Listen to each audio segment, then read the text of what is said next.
Hello and welcome to the season 4 finale of Allegedly Astrology. Can you guys believe it?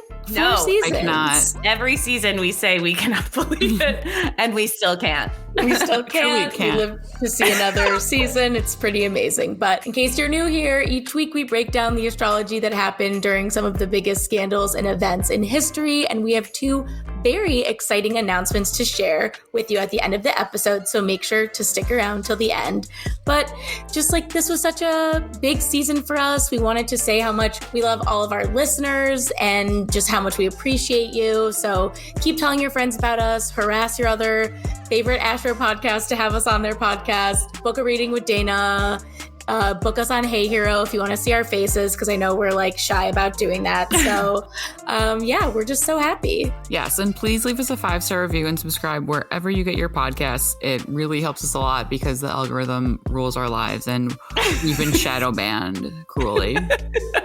Casually shadow banned. And if you leave us a review on Apple Podcasts or Spotify and DM us a screenshot of that review, we'll make you a custom meme of your big 3 and send you a quick write-up about it. We also have stuff over on TeePublic if you want to like rep the pod, so head there for some sweatshirts, t-shirts, stickers, etc. if you want to check that out. And you could always follow us on all the social media sites, Allegedly Astrology on Instagram, Reddit, Hey Hero, and TikTok, and Allegedly Astro on Twitter. You could also go see us at allegedlyastrology.com to learn more about us, read this, learn more about the show, look at some charts that we have up for our newest episodes, and you could also book a reading with Dana. So today, we're going back to a much simpler time, and that time is the mid to early 2000s. And this was a time when, celebrities didn't lock their doors. Lindsay Lohan was considered a style icon. It was just, again, a simple, more straightforward time. So Dana, what are we talking about today? Today, we're talking about the international tabloid sensation known as the Bling Ring. Yeah. The Bling Ring. So if you are not aware, the Bling Ring was a crew of rich kids. Their names were Rachel Lee, Nick Prugo, Courtney Ames, Diana Tamayo, and the famous Alexis Neiers. Alexis, my girl. Alexis. And they stole more than $3 million worth of clothing, money, jewelry from the homes of celebrities like Paris Hilton, Orlando Bloom, and Lindsay Lohan between October 2008 and August 2009. The crime was turned into a movie by Sofia Coppola and starred Emma Watson. It was featured on an e-reality TV show and is now the topic of an upcoming documentary. So let's learn more about the people and the astrology behind the media sensation that combined rich kids, celebs, and true crime. Honestly, our favorite combo. Truly. Seriously, everything I love. If there was a cult leader in there, it'd be perfect. Oh my God, yes. We can't forget the cult leaders. So, when we think about the Bling Ring, the first person for many of us that comes to mind is Alexis Neiers. However, the truth is that she came very late into the Bling Ring game. She just so happened to have an e-film crew following her around and never turned down the chance to talk to the press. Truthfully, though, the Bling Ring all started with Nick Prugo and Rachel Lee.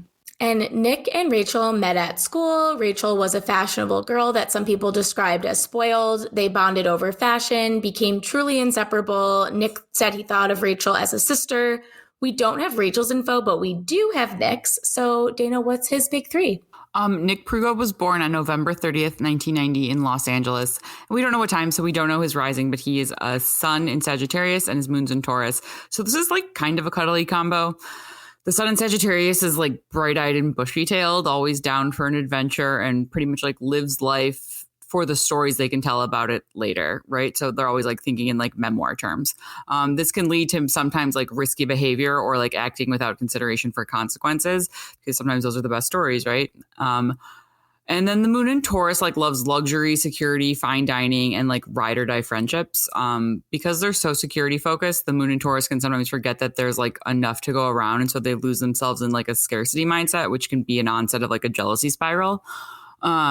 But yeah, so like one thing Sag and Taurus share is the tendency to act in defiance or opposition to whatever they're being pressured to do. Taurus might stagnate and just not make a move, whereas Sagittarius will be like, I will do the opposite. Also, he was born within 1 day of Jupiter stationing retrograde in Leo. And since Jupiter rules his Sagittarius sun, this is like extra significant. Jupiter is a planet of abundance, faith, hope, imbibing, and like good times. And in Leo, Jupiter is a classic hype man and like could have a real flair for being the center of attention or like just big theater kid energy. And since it's like stationing in his birth chart, the volume on this energy will be like all the way turned up. He also has Mars retrograde in Gemini opposite his natal Sagittarius stellium. And so something that's interesting about this is that a few grifters we've covered were born during this Mars retrograde cycle or within the shadow periods, including Anna Delvey and the Tinder swindler. Oh, damn. Interesting. Wild, right? So Mars retrograde in Gemini is like going to make someone super sharp and clever and like always 10 steps ahead of the average person. They tend to get away with a lot with great ease, so they can like still overestimate their abilities and take it too far, get like swept up in their own cleverness. And this placement is also adept at lying. And so they can like lose face once they start to believe their own lies. Yeah, it surprises me how much stat she has. Yeah. That is fun though. So Rachel and Nick would go out and drink and do all like those fun high school things. But that all changed one day when, according to Nick, Rachel just casually suggested they rob another student's house that they knew because they were out of town. And Nick said he wasn't all that into the idea, but he didn't want to let Rachel down. So he was like, okay, cool. And that robbery for them went super well. And they each made out with $4,000 each. Which is a lot of money for high schoolers. Maybe not high schoolers in LA, but they were like, oh, cool, that wasn't so bad. And it was pretty easy. So then they started to check luxury cars to see if their doors were unlocked and then would steal whatever they found inside. And this always ended up working out for them. They were able to use other people's credit cards and cash at Kitson, which was a popular store in the 2000s for celebrity spotting. I remember it was like on Laguna Beach and I wanted to go there so bad. I think I ordered some Kitson tank tops and these hideous shoes from there. Absolutely. But yeah, so they use those at Kitson and at bars because, of course, they were chic high schoolers who had fake IDs. Love that for them. So Rachel ups the ante and is like, okay, we did this one robbery. We got that under our belts. We've been stealing from cars. Now we're going to rob a celebrity's home. Jesus. And remember, Rachel was super into fashion. So she really wanted to steal clothes from celebs whose style she liked, which I wish we had her chart because it's like, you are aiming for the sky with this. Yeah. Also, that's so creepy. It's like, I want to wear your skin. How they would eventually do this is that they would look at sites like TMZ and see which celebrities were out of town. Then they would look at a site called celebrityaddressaerial.com, which showed overhead shots of celebrities' homes on Google Maps. That seems like very dangerous. Yeah. And then they would look at the map to figure out how they could get access to the house and then look for an unlocked door or window. And the amount of celebrities whose shit was unlocked throughout the rest of this episode to me is truly fascinating. Yeah. But I guess if you're like in a gated community, like you would probably assume. Right. I never have once been like, I'll just assume everything's fine. Just leave the door open. No, I assume I'm going to get murdered the moment my window is unlocked. So what do I know? But so the first house they decided to go to was Paris Hilton's because they figured she had a ton of shit that she wouldn't miss. They also said it was because they thought she was dumb and she would like leave her door unlocked, which was partially true. I don't think Paris Hilton's dumb, but I think she's really smart actually. Did. So Paris lives in a gated community, but they just entered it like they lived there and found a key right under her mat and went in. And they took a ton of shit from her, like clothes, jewelry, money, alcohol. Crazy. They ended up robbing her 5 separate times. And most of the time she wasn't even out of town, but just out for the night. So insane. And I know. And Paris at first didn't notice anything was gone, but that changed when Rachel and Nick started having more people involved. So one night, like Rachel and Nick would take all this money, they would go out to bars and they would get hammered and just start like bragging about the fact that they're like robbing Paris Hilton's house. Which is insane. So this bartender that they met decided to go rob Paris's jewelry because Paris had like this whole like big stash of jewelry, but they never took it until now because they wanted to be like more inconspicuous. So the guy goes in, he steals a bunch of shit. A bunch of it is like costume jewelry, but there's a lot of family heirlooms in there. And he left a bunch of footprints around her house as evidence. So fucking moron. This was, when Paris got home, like it was glaringly evident that someone had been in our house. So She reported the burglary, and this is when all the gossip sites at the time, such as Perez Hilton, went insane talking about it. So this was the first time that the ring got some attention, but it didn't stop them from continuing on their bullshit, and they moved on to Audrina Patridge, who was one of the stars of The Hills. Oh my God. Yeah. Audrina. And it's just like, I'm like, I wouldn't have chosen Audrina, but whatever. It is a random, like go for Lauren. Like Audrina was like a side character for so long. So Audrina was out for the night at an Oscars party, which like, how did she even get an invite to that? I thought the same thing. When Rachel and Nick snuck in through an unlocked door. And Audrina had just returned home from a trip, so her luggage was out. And Rachel and Nick loaded up her suitcases with her stuff and took it from her house. Jesus. Which honestly, kind of a brilliant move, but also like, fuck them. And this suitcase method would then become something they would do at all the other celebrities' houses. They would always like find their luggage and use it to steal the rest of their stuff. So Audrina comes home and is like, where's my luggage? And then she sees lines in her carpet from the suitcase wheels, like going back and forth, and realizes someone had stolen her jewelry and her passport, which I think is creepy, her laptop, and her clothes. So she decided to go and check her security cam. Why the passport? The passport to me is creepy because it's almost like... Well, the laptop is like technology. I don't know. But yeah, I don't know. But anyway, the footage showed a boy and a girl going through her shit. And Audrina's like, oh, are you kidding me? And releases the footage, hoping that someone would identify them. And the video was picked up by TMZ and LA news stations, but nobody comes forward. So what was happening the day Rachel and Nick robbed Audrina? So this was February 22nd, 2009, and this chart has a massive Aquarius stellium, including the Moon, Mercury, Mars, Jupiter, the North Node, Chiron, and Neptune.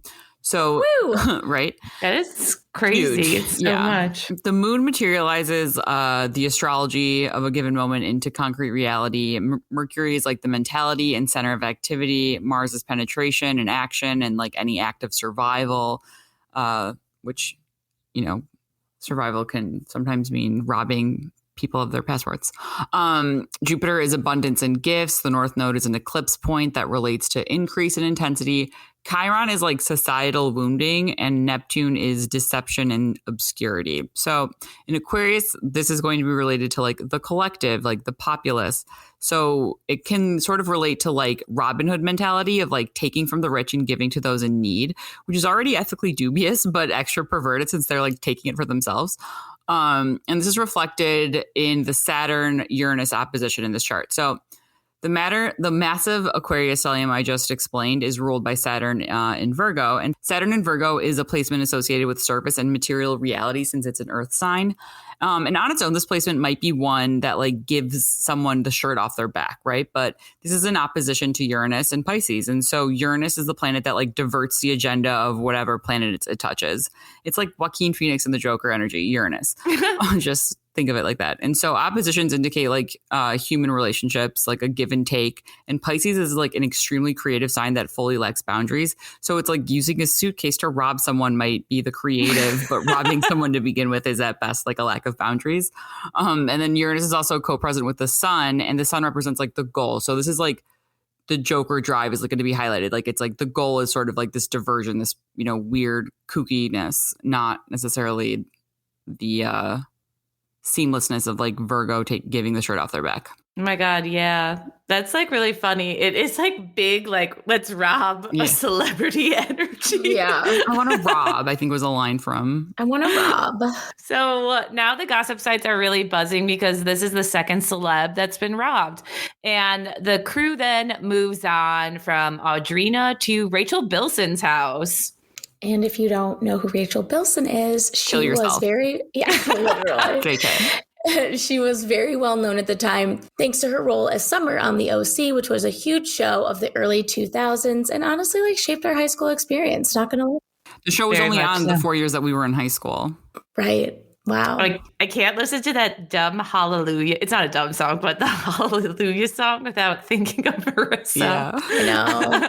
Oh my God. Whenever I hear it, it's like triggers me. What the Imogen Heap. Oh my God. What's going on? The dust has Dana, I think you've sung enough this season. We can't get through. Be gone. Oh my God. All right. We can't get through an episode now without Dana singing. But when it comes to Rachel, they robbed her 6 times. Like, I'm just intrigued by how many times they go back and rob people. Seriously. That is honestly crazy that they would just keep going back. Yeah, like you keep going back and then no one seems to notice until like you do something blatantly stupid to their house.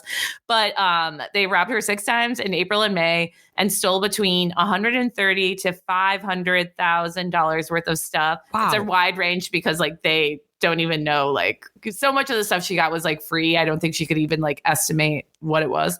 And then they also allegedly robbed one couple that we recently covered, Brian Austin Green and Megan Fox's house because Rachel wanted Megan's clothes, which is creepy. Like, just stop being such a creep. Yeah. So the whole time they're doing this, Nick and Rachel, the high school Rachel, are just dicking around, spending all their money from the burglaries on bottle service, clothes from Kitson. Nick also has a cocaine habit he's got to fund. Overall, people say they were just not discreet and would loudly talk about how they would rob celebrities to like anybody who would listen. This is such Coke Gemini Sag energy, like just talking all the time and like Totally. keep doing it. Like, hey, I'm robbing people. I'm committing a crime. By the way, did you guys know that I'm committing a crime?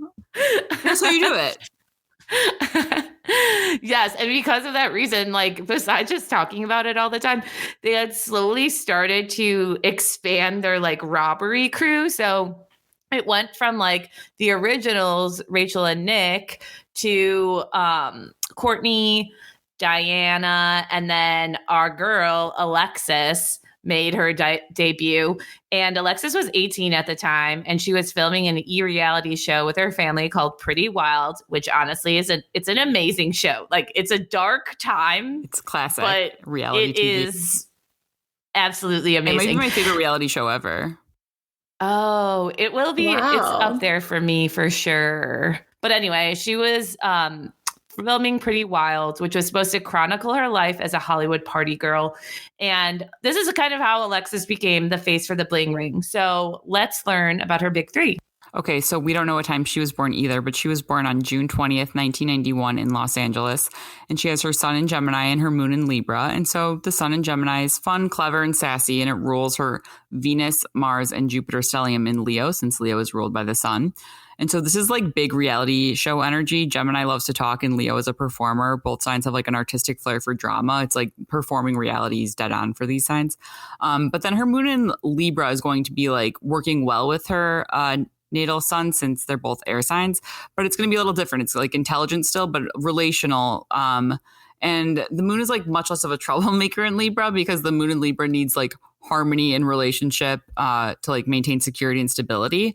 And so it's possible that like, while I do think Alexis was probably driven by greed and whatever time she robbed, that she also might have been more likely to acquiesce to a plan just to like maintain status quo and like, not like disrupt sort of the peace, not to DTP. Oh my God. Also, just the peace. Her being ruled by Mercury in Cancer to me is just that phone call. the Nancy Joe sales phone call. This is Alexis Neiers. I love it. Just crying. Nancy, no. This is Alexis Neiers. Every time you talk, I have to start over. That's the Oh best my part. God, it's so good. So Alexis Neiers joins the group when they decide to rob Pirates of the Caribbean star Orlando Bloom's house while he was out of town filming. And Orlando was dating Victoria's Secret model Miranda Kerr at the time. So Rachel wanted Miranda's shit. She's like, I don't care about you, Orlando. I want Miranda stuff. The stories of what led up to the robbery differ between Alexis and Nick, and about how much she like participated in everything. But ultimately, Alexis joined the 4 other members of the Bling Ring in robbing Orlando's home. So I think this is creepy. They walked backwards up a hill toward his mansion so security cameras wouldn't get their faces. Haunting. And then look how the dead I know, walk. it is scary. And then they cut out a section of the fence, crawled through it, and then got in through an unlocked door. which is aggressive. The Bling Ring allegedly stole approximately $500,000 worth of Rolex watches, clothing, artwork, Louis Vuitton luggage. So what was going on during this robbery? This was July 13th, 2009. This was a week after a July 7th lunar eclipse in Capricorn, which coincided with Uranus stationing retrograde in Pisces. So this is going to blur the boundaries even further, right? Like Uranus in Pisces is just sort of like having no regard for boundaries. And Uranus in Pisces is ruled by Jupiter in Aquarius, which was conjunct Chiron and Neptune. So just stay with me here. Jupiter, Chiron, and Neptune are all related to healing, but Jupiter and Neptune are related to also related to deception, and Chiron is related to like the big wound, capital B, capital W. Chiron and Aquarius can draw a line between the haves and the have-nots, so to speak. And Jupiter and Neptune can both blur the ethics between evening out the score. And so Saturn rules the stellium in Aquarius, and Saturn is still in Virgo, which is an earth sign again. And Virgo, again, is a pious earth sign, but earth nonetheless relates to property or that which is tangible. And on the night this went down, there was a Mercury cazimi in Cancer ruled by the moon in Aries. And the moon in Aries is the one fire moon that doesn't need validation, which means it has immense confidence and it's always looking out for number one. Aries is the baby. And the individual. And so this went down on a weekend that was between two eclipses. So there's just a ton of potent wormhole-y energy in the air. And also these eclipses coincide with Alexis's first nodal return, which may reflect why she was such a major character in the press and in these Ooh, that is cool. Also, again, Uranus and Pisces, when you said having no boundaries or whatever, not understanding boundaries, what's not understanding boundaries more than cutting a piece out of a fence to crawl through with. Oh, God. So the last house the ring hits up, or at least the last one that leads to their demise, belongs to none other than actress Lindsay Lohan. A girl. And also our girl. at the time, Lindsay was Rachel's style icon. So this was her pinnacle for who she wanted to steal from. So everything was leading up to Lindsay Lohan, right? So the ring robs Lindsay for clothes and jewelry worth up to $130,000. As you should realize about Lindsay, she is not a fool. She had security. I mean, she's a fool in many ways, except when it comes to people stealing her shit, because she had a security cam. That footage was ready. And, she had that working security cam on the footage. You could clearly see Nick's face, and she took it and she was not afraid of any press. So she sent it right to the LAPD, and the LAPD, with her permission, released the footage to TMZ. So it went everywhere. And what was going on when that video was released? So the sun is finally in Virgo by the time this happened, which means it's co-present with Saturn finally, right? So this is turning the tides from when the sun was co-present with Uranus and Pisces. The goal becomes Saturnian and thus disciplinary, as opposed to Uranian and wild or manic. And, Ooh. So the moon in Scorpio for most of the day, and the moon in Scorpio is a sign of the detective, and it entered Sagittarius in the final hours of the night. And Sagittarius is a social justice warrior of the zodiac. So it can take Scorpio's detective work and transmute it into some sort of action, right? Let's put this everywhere. It's also ruled by Jupiter, which is the distributor. And so what's super wild about this chart is that there's an exact opposition between Mars in Cancer and Pluto in Capricorn at 0 degrees. And Mars in Cancer is proficient at protection. And this is exactly what Lindsay is trying to do, protect her property. Lindsay is a Cancer. Mars in Cancer can also be a sitting duck. So alternatively, this can symbolize the fall of the ring. And Pluto in Capricorn is all about power structures, and Pluto is also about privacy and secrets. And this opposition is going to be about examining these power dynamics and exposing them. And then we have Mercury at 0 degrees Libra forming a T-square, since it's 90 degrees from both Mars and Pluto. So Mercury is the mentality of an event, right? And in Libra, Libra's a sign of justice. So this is about bringing justice to power and sort of the protection, right? Although Robin Hood has some sort of romantic justice vibes, it's really never okay to steal because it violates other people's privacy, which ultimately makes them feel unsafe. And this is just obvious. Oh my God. That is crazy. And right? all of them are 0 degrees. Yeah. It's the purest energy Yeah. of all of them coming together. It's exact. It's dead on. Truly. So after the footage was released, it was really easy to see that the people in Audrina's footage and Lindsay's footage were the same. And then that's when tips finally started to come forward about who the man in the video was. Police also received information about some teens bragging about robbing celebrities at a party. So they went to the prime social media platform at the time, and that was Facebook, to find Rachel and Nick. Yes. So Nick gets arrested, and initially he says he was not involved at all. But then as time went on, he just got like very anxious, like very telltale hard about it. Like he just like couldn't deal with like the stress and the lies anymore and couldn't sleep. He also was doing coke, so that could have maybe hindered it also further. Just nothing like being afraid and taking a bunch of coke. Let's see how that will end.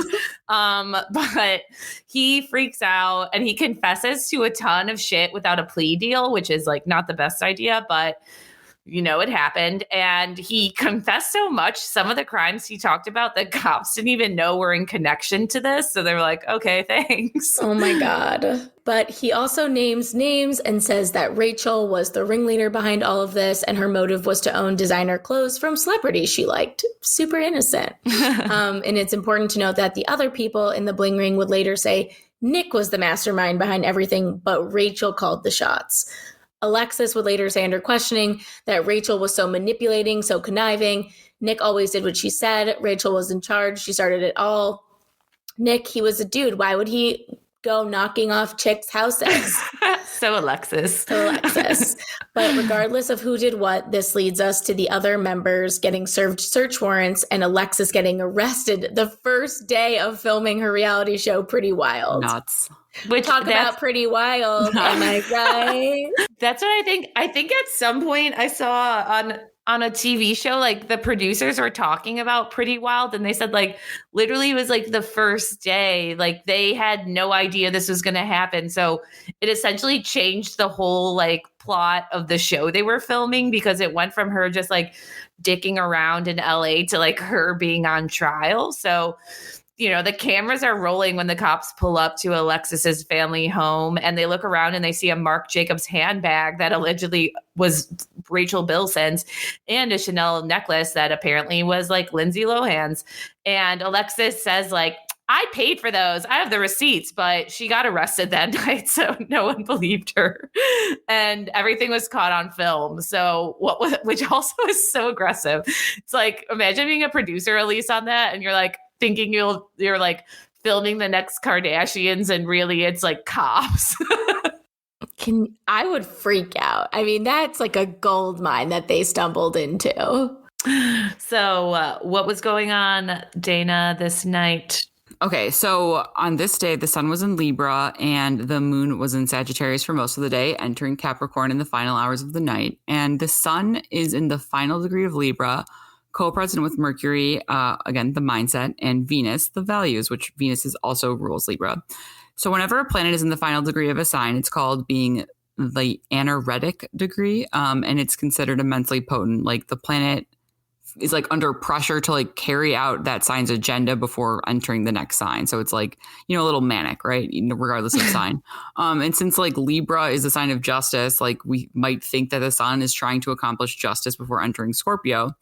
And the moon in Sagittarius is also focused on morals. Like when it enters Capricorn, it's going to be like very strict and like no bullshit.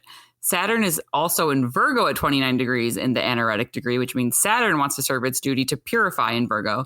And since Saturn is the planet of discipline, purity can, you know, look like prison time.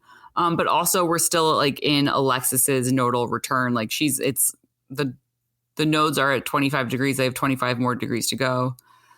Basically, she's just getting started in terms of like her first nodal return. And so the nodal return will be a time when like that's a turning point. Eclipses are turning points. They take you off your path and put you onto another one.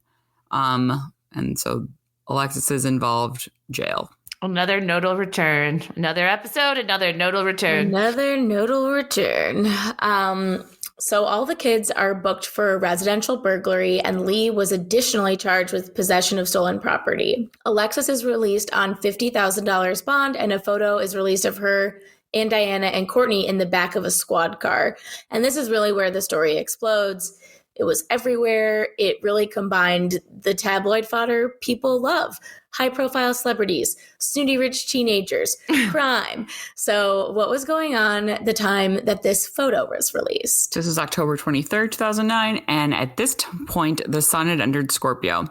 And so Scorpio is a sign of secrets and crime solving. And like here it is exposing the truth about a mystery that had finally been solved. And the moon in Capricorn also relates to like duties and power. And since it's co-present with Pluto in the North Node, it's going to be like a lot more intense and maybe a little less dry than the average Capricorn placement, but no less efficient. And so Mercury in Libra is building to like square the nodes. So within the next like 2 days, it would have squared the nodes. Mercury is all about information. And in Libra, again, it's about justice. And the nodes are these eclipse points that relate to destiny. And they also are like what's trending in a society at any given point in time. And in Capricorn and Cancer, which is where the nodes are, it's going to be about power struggles and power structures and security. And the square like represents a turning point in a story that's related to these things, like people feeling secure in their house, as well as like what is just. What is just? What is just? What is just? So the story gets so big that the members of the Bling Ring kind of become celebrities themselves, which I'm sure they loved. And journalist Nancy Jo Sales even writes an article that honestly becomes infamous for Vanity Fair about Alexis and the rest of the Bling Ring. And it's called The Suspects Wore. Elise, can you pronounce this word for me the proper way? The suspects wore Louboutins. Christian Louboutins, aka those fancy shoes with the red bottoms. Red oh my God, bottoms. yes. Oh, yeah. By the way, everyone, me and Nancy Jo Sales are mutuals on Instagram. Nancy Jo Sales follows you back? Yeah. That was the point of me telling you. How did you get her to do that? I followed her. She doesn't have that many followers, but she, I think, signed up. And then I was like, I loved her. So I followed her. And then she followed me back. And I was like, tight. I was never expecting it. This was honestly like 2015. Wow. No, I love it though. So in the article, Mary Jo Sales speaks with Alexis and Nick and really lays out the background of what went down and all of their bullshit that occurred. She also adds in some choice quotes from Alexis, comparing herself to Angelina Jolie. Oh my God. Focused a lot on the shoes the kids were wearing to add a lot to like the whole rich kid storyline. And this shoe situation became a huge point of contention for Alexis. She felt Mary Jo had misrepresented her, and she was also very mad about the whole Louis Vuitton. I always say Louis Vuitton thing. Louis Vuitton. Sarah, your Midwest is showing. So Midwest. But she was really mad about that because she did have an extensive shoe collection of those, but she was not wearing them, but 4-inch little brown BB heels at the time. So regardless, what was going on when this article came out? Dana, do an impression of the voicemail that Alexis Neiers left Nancy Jo Sales. Nancy Jo. Nancy Jo. I'm calling her mom. Okay, the best part though is when her mom comes in and her mom is like, "You're doing so good for me." She's like, "Every time you say something, I have to start over." She's like, I was wearing little brown BB heels. But I just love what her mom is a fucking freak, for the record. Wait, yeah. I think she also says to her, we should link to that. I'm sure there's like a YouTube video of it, but how she's like, it's Alexis Neiers. I'm very disappointed in you. Nancy Jo, this is Alexis Neiers. I am very disappointed in you. Okay, so this Vanity Fair article came out on March 2010. And so on February 28th, 2010, there was a full moon in Virgo opposite Jupiter. And by now, Saturn had entered Libra, where it was ready to throw like the book at these kids.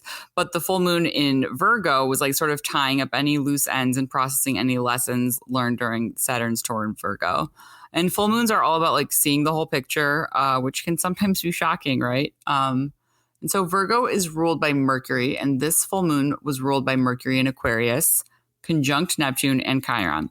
So previously, the previous year, Jupiter had been shacking up with Neptune and Chiron, but now Jupiter has moved on to Pisces, and Mercury is like trying to mine through the murky details, which can be hard with Neptune around, and like Chiron is like pain here. So, but like Mercury sort of like now like no longer is like Jupiter's all about like striving for abundance, right? So it's sort of like, you know, taking what's mine, or like not even really caring that it's like personal property, which also Aquarius like maybe is kind of communist, so it's like maybe no personal property. But anyway, Mercury is sort of like, well, let's look at this, right? Like, let's look at what happened. We also have Mars retrograde at 0 degrees Leo, which is a real blow to the ego. When a planet is retrograde in Leo, it can feel like it's just like put under a microscope. And it's either treated unfairly or it feels like it's being treated unfairly. And so maybe both can be present. But like Alexis is trying to defend herself, which makes sense to some extent, especially since her natal Mars is here. So did she only do one robbery?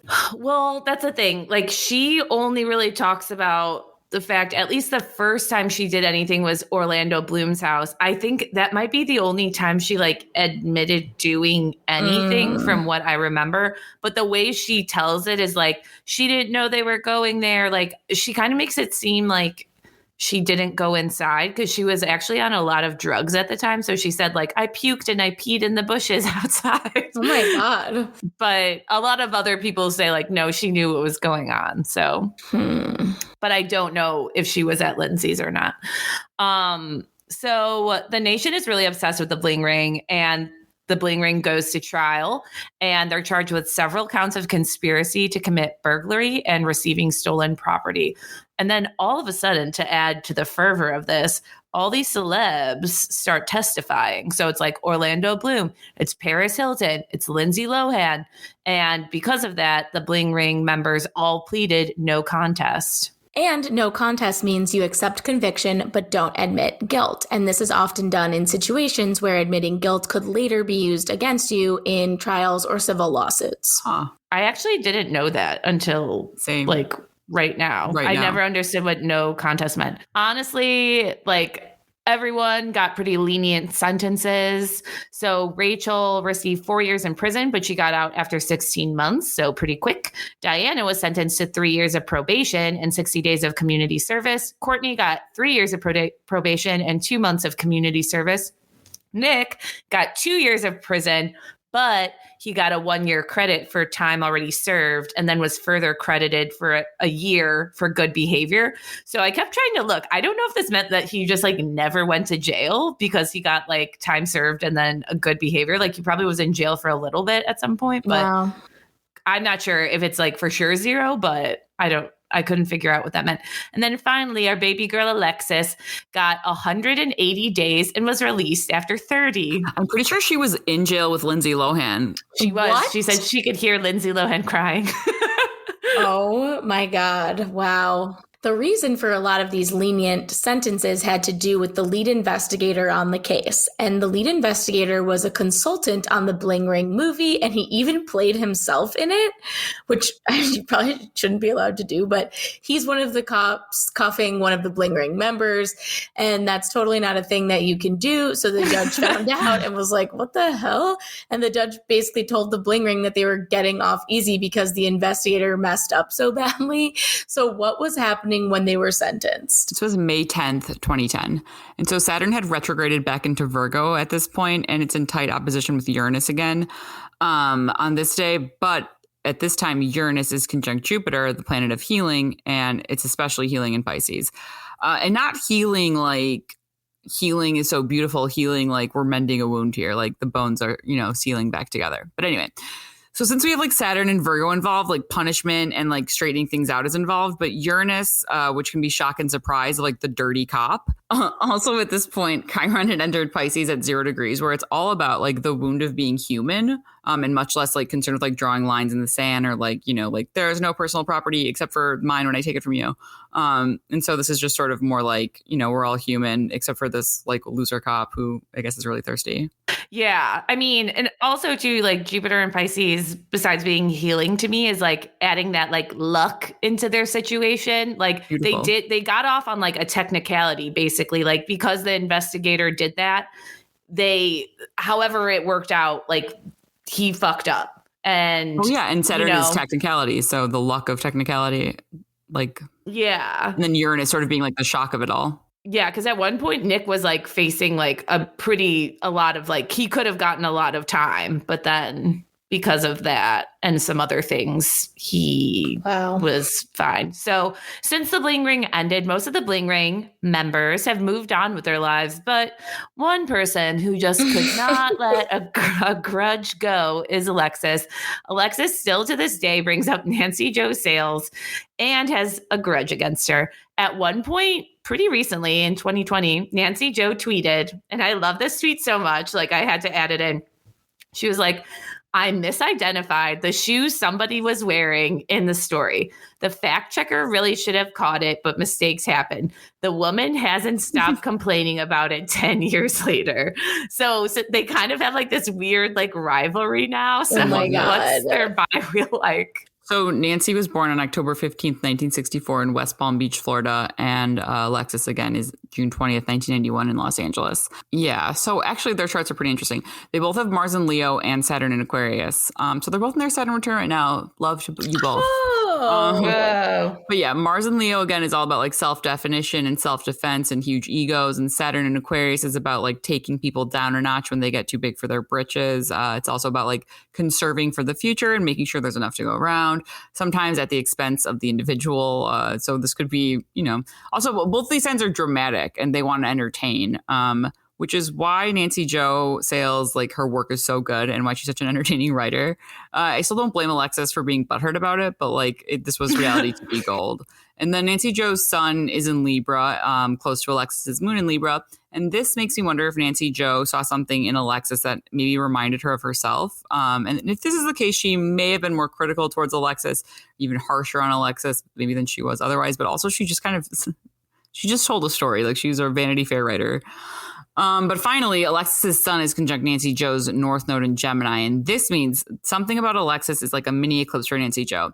And she like was right. Like this is the story that catapulted Nancy Jo to a household name and granted her like meme status, and for both of them, right? And the North Node on Alexis's sun like might have made this encounter much more intense for Alexis, which it seems to have been. But again, this is sort of like they're the reason that without each other, both of them wouldn't be as big as they are. That's true. I mean, but I can understand where Alexis is coming from because, like, I could not have told you Rachel Lee's name if you brought up the Bling Ring, I would only know of Alexis's name. So it's like, I don't know. It's pretty interesting, I have to say.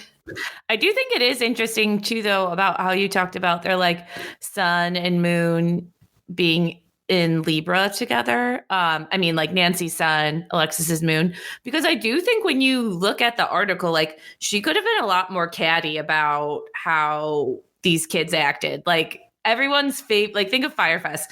America loves nothing more than like when a rich like teen or young person like falls from grace. Yeah, that's true. America loves that. So she could have like ripped her apart, and she honestly didn't, because the article is like, I always think it's very interesting that Alexis like fixates on that shoe part, because it's almost like she's like deflecting from like what the article says, which is like how she robbed a celebrity. And that's like what the story is about. But ultimately she keeps like fixating that she wasn't wearing these shoes and this very particular court date when she owned several pairs of those shoes at home and she was talking about them. Well, also, like, based on what I've heard from her, I think that she wasn't as like, so maybe that's an internal point of contention for her, because I think that they had a lot of nice stuff, but they weren't actually that rich. Like they actually were in, like I think they had like to move out of their house or something, like when they were maybe filming the show or something, like they moved into, or they were I think I remember that for the show when they had been living in somewhere like a little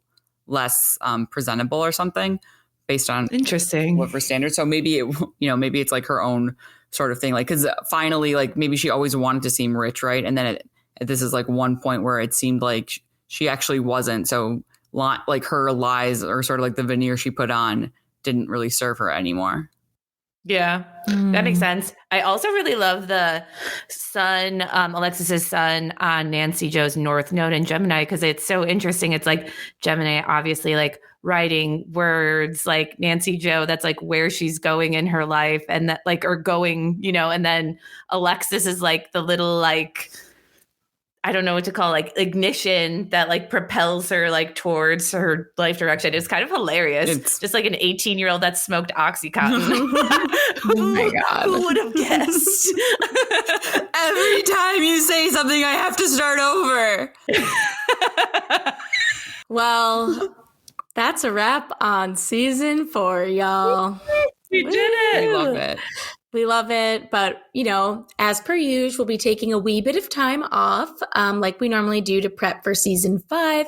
But before we do, we have a few announcements. So, announcement number 1. We're starting a motherfucking Patreon. Yes, babes. we are. Yes, Can you believe it? Can you believe? We're super excited.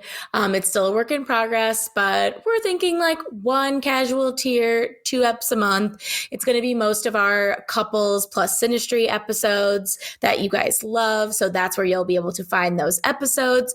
We'll also be incorporating some of the great ideas you guys gave us, like maybe doing a Zoom or Google Hangouts and follow-ups on episodes that, we're very much still in progress.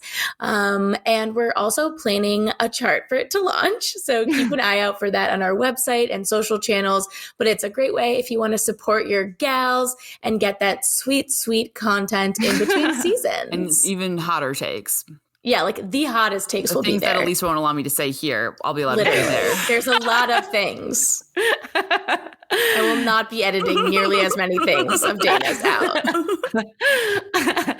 And also, just to know that we do hear you, we'll be doing a bonus episode on what could probably be like the most highly requested topics we've ever had, is Johnny Depp and Amber Heard. So we will be doing that in the future. We're just waiting for the trial to play out a bit. It is psychotic. We're waiting for more info. And then on that note too, like we do look at your DMs. We love them. We love reading them. So definitely message us. Like, let us know if you have any ideas for episodes or, things, astrology things you see in the news and you want to see like a quick chart for, like how we did with like the Will Smith slap, or when Lady Gaga's dogs were stolen, but then found. So it's like a happy story. So DM us. We love it. So with that, in the meantime, you can listen to some of our episodes. We definitely look at your DMs, so please message us if you have any ideas on any episodes. Please fucking message us, all right? Or if you want to do a deep dive on any of the charts we have from season 4 on our site, almost all of the episodes are up, so go get nerdy with that and tell us if you see anything we didn't mention and you're curious about. Yes, we love to be proven wrong. I don't. Yeah, that's a total lie. I literally hate being wrong more than anything else in my life. But we'll see you guys next season. So with that, I'm Elise. I'm Dana. And I'm Sarah. And this is Allegedly Astrology.